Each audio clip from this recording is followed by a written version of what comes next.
Hey, welcome back to the channel, and welcome back to the card reviews that, honestly, nobody wants to do. Not even me. I don't even want to do them. Yeah, you heard me. I don't even want to do it, but it has to get done. So instead of having you click on two things, I'll combine two reviews so you only have to click on one thing. So this way, less clicking for you, less stuff for you. Well, it's a you win situation. But without further ado, let's just shh. Because here comes the kid. Welcome back to my dad's channel. If you're new here, make sure to click that like button and subscribe, and don't forget to share.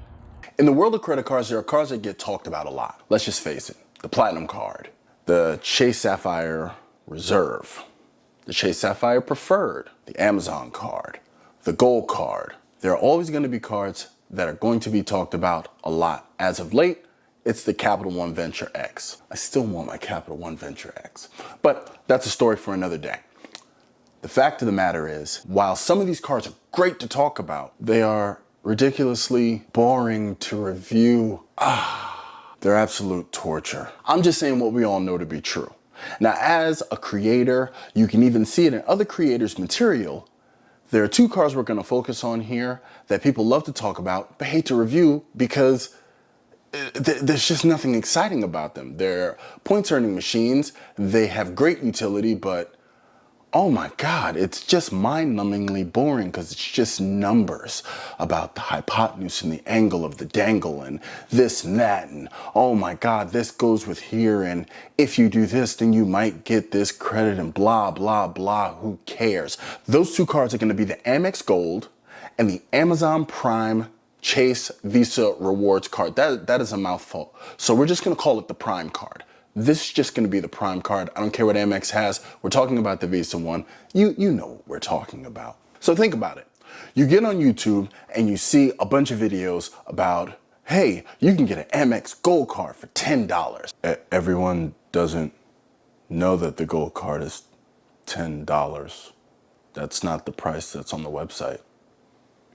Hey, you can get an Amazon Prime card because you already have Prime. Everyone doesn't have Prime. You have a lot of people who are not understanding that that $10 is an effective annual fee because of the credits that the Gold card has, and basically the whole card is centered around eating, which everyone does. Yay. But the fact of the matter is people have been paying for food with all sorts of payments, and yeah, while you'd like to see people use the Gold card to maximize their points, it's just not everyone's game. So, how do people advertise it? Oh, hey, you can get $10 by using these credits because you can eat. Everyone eats.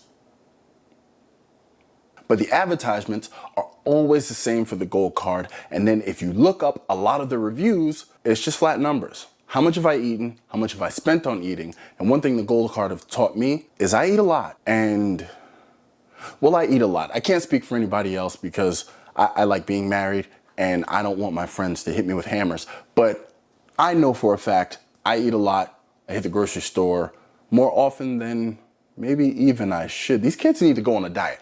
But anyway, we'll move on from that. But that's pretty much the Gold card. So I'll be giving you my 6-month live action take review on how it's been since I've got the card back in June. Now, secondly, the Amazon Prime card. Great card. As a matter of fact, I got this card a year ago during the Christmas season as a great way to get some Christmas shopping done. They gave me a great $12,000 limit initially, which I wasn't expecting. I didn't realize I was burning a Chase 524 slot at the time because I didn't know anything. Go ahead and check my last video that I dropped about having to downgrade my Delta Platinum card because that was at the time when I knew nothing about the points and miles game. But enough of that rambling. But the fact of the matter is that I got it. Everyone knows the multipliers. Oh, hey, if you're not using this, you're paying 5% more than everyone else on Amazon. But you have to have an Amazon Prime account. So this card actually has a misleading non-annual fee thing. Well, technically, isn't your membership an annual fee?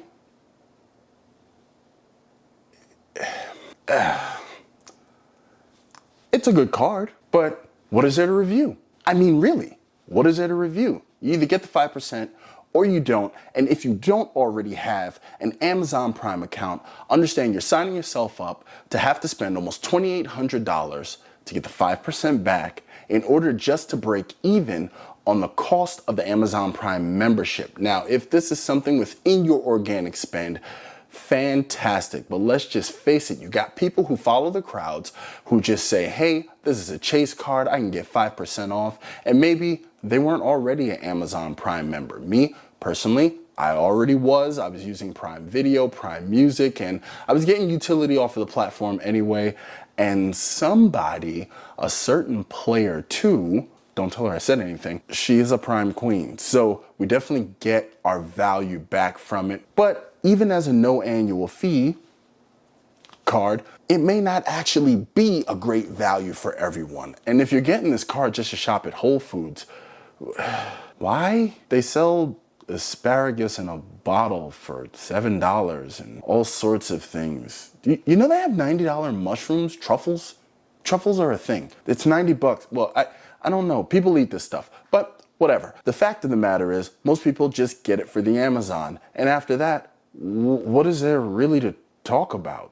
So once again, no need for two videos when we can squeeze it all into one and I can just give you the numbers. So can we have the numbers?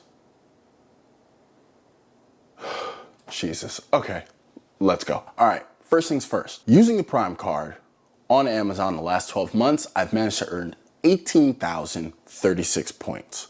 So that means with our combined spending, because we both use the card, we have managed to actually earn at 1 cent per point, which is the valuation. It's a blanket valuation that Amazon assigns to its points that it gives you, which is powered by the Chase portal. I covered this in the last video that I did when I reviewed the card after 6 months.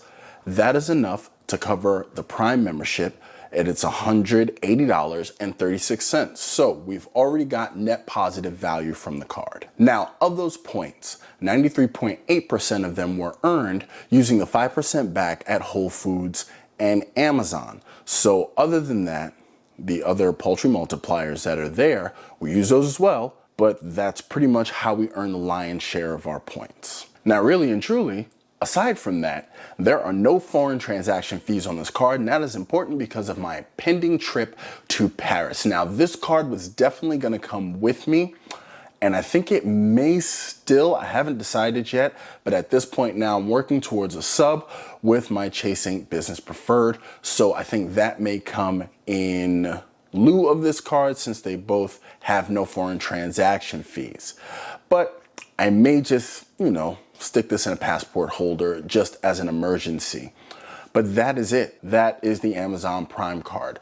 So I can tell you about other benefits, like the fact that it's a Visa signature card and all the Visa signature benefits. You did that in your last video.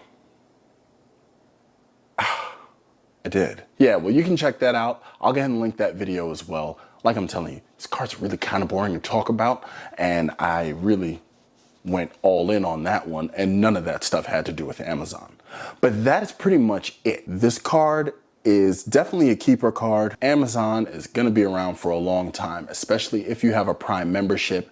And to answer something that is always asked, that actually will continue to be asked as a part of this review of that card, is yes, if you decide to get rid of your Prime membership, not only will they not cancel your card, they will simply downgrade it to the regular Amazon card, where instead of 5%, you get 3% back on Amazon, which actually, dollars to donuts, kind of makes it a better value for the infrequent Amazon shopper that doesn't need Amazon so much that would warrant a Prime membership. Now on to my 6-month review of the Gold card. Now this card's gold. It's the AMEX Gold. It's a flagship card. It is a world famous card. This one's gotta be more exciting, right? Nope. Oh, okay, all right, well, okay. We're gonna roll with it. Either way, I got this card in June using a 90K sign up bonus that I got from one of the members of the credit community. Shout out to the credit community. It is a fantastic Discord run by Mark Plymail and Daniel Braun. I've been a member, and actually I got the idea for this video from talking to some of the members because I didn't realize these cards were so boring that I was trying to figure out which one I was going to bore you with first. So I got a great idea to combine them both because people actually talked about how not interesting talking about these cards are. Go figure. Now, in 6 months, I've actually earned over 180,000 points with this card, and that is through pure food spending. I literally have not spent a single dollar in the 3X travel category, and it's not even travel category, it's for airfare. I have not spent a single dollar in this category because this card has been used purely, well, mainly for food and other Amex offers and such and what have you. As a matter of fact, I've actually used this card on Amazon more than I've used it for traveling, because at the time Amazon was having plus 4 points back, so I bought all my kids school supplies on it to max out that Amex offer so I can get the most points possible. Like, legit, this card is all about putting stuff in your belly. So we all know the spiel: 4X on restaurants, 4X on groceries, US grocery stores, in-store, hint hint, Chase Sapphire preferred, duh. But it's okay, we hacked that. I did that, this guy. In any case, that's up to $25,000 a year, but that 4X is still a strong category. Per swipe, this is my most used card, period. And this is my heaviest points earner throughout the year because obviously I eat. And that's what everyone's all excited about. Hey, eating, yay, he's gonna eat some more. You eat too. Now, the best thing is I was actually able to pay my good fortune forward. And as I used the 90K sign up bonus, I was actually able to share my 90K sign up bonus with whoever wanted it, and I maxed out for the entire year. Now, sometimes I put them in the description of videos, but I also share them on the Discord server as well, and people have been able to take advantage of them. So that was a great way to earn 55,000 extra bonus points that I used for my redemption for my aspirational trip that I have next month. So that is definitely a great thing. Now, as a feather in my cap, in the 6 months that I have had the card, I have not missed a single opportunity to use the $10 in Uber Cash that you get every month with the card, or the $10 dining credit that is available with the card that everybody and their mother wishes was just a straight credit Amex. But no need to split hairs. So the fact is that I've managed to take $120 off the $250 annual fee, making my effective annual fee, I'll put the math here because I'm trying to think of it really quick, but 120, 250 leaves me at 130. That's just for this 6 months. I haven't had the car a year yet, so let's see if I can keep that record perfect up until June of 2023. So if someone doesn't use Uber, what then? Well, if someone doesn't use, or what if they don't use the dining credit since it's not a straight credit? What then? Shut up. That's what. That's exactly what. The fact is that we are all aware this card has a $250 annual fee, and you know that going in. Now, the dining credit, as we would like it to be a straight credit, isn't. There are selected places that you can use it, and if you know you are not a big Uber user, you are not a big dine out person, and who knows, you might be single and you may not hit the grocery store that much.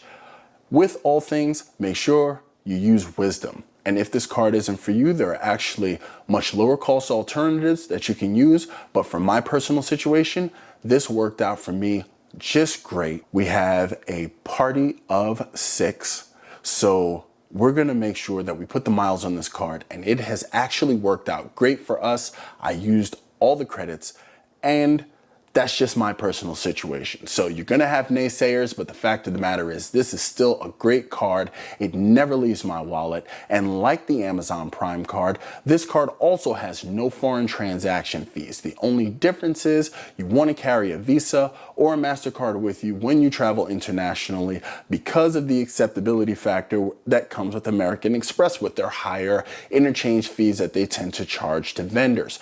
So these are the things that you really need to think about, but these are the 2 cards that, while people love to tell you to get, no one really likes to talk about because they're so boring. Even though they are great cards, don't confuse the boringness of reviewing these cards with the excitement of actually having them and using them, because they really come in clutch when you need them, because you always want to get the greatest return for spend period.